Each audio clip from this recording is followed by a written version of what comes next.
আচ্ছা আমি কতক্ষণ ধরে বলতেছি তাও তোমার বিয়েটা করতেই হবে, মানে কেন, কি সমস্যা, কেন বিয়ে করতে হবে তোমার? রাফাত, তুই দুষ্টামি কেন করতেছিস?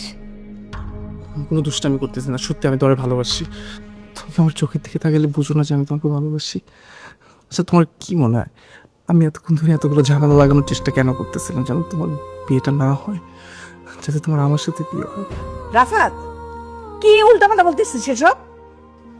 আন্টি আমি কোনো উল্টাপাল্টা কথা বলতেছি না, আমি যা বলতেছি সব ঠিকই বলতেছি।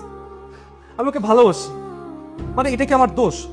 আর আমার দোষটা কোন জায়গায়? আমি বয়সে ছোট, এটা কোনো প্রবলেম হতে পারে? এই লোকের বয়স 32 বছর বয়স, হ্যাঁ এই লোক এখন অনেক টাকা কামায়। এখন আমি টাকা এখন কামাইতেছি না, কিন্তু যখন আমার 32 বছর বয়স থাকবে তখন ঠিকই আমি অনেক টাকা কামাবো। তো ওইটার জন্য কি আমার সাথে ওর বিয়ে দিতে পারবেন না? আমাকে কেন বিয়ে করতে পারো না? প্রবলেম আদর আর লাই দিয়ে আমি বেশি মাথায় তুলছি। দোষটা আসলেই আমার। তুই যেদিন প্রথম থেকে এসব আজাইরা কথা বলা শুরু করছিলি, সেদিনই তোকে তোর জায়গাটা দেখা দেওয়া উচিত ছিল আমার। তাহলে আজকে এই দিন আমাকে দেখতে হইতো না। তুই বের হ, তোকে যাইতে বলছিলাম, বের হ।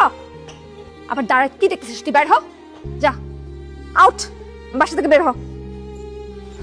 কেন বুঝতেছো না? সত্যি ভালোবাসি। তো ভালোবাসা আমার দরকার নাই, তোর চেহারা দেখো আমার দরকার নেই।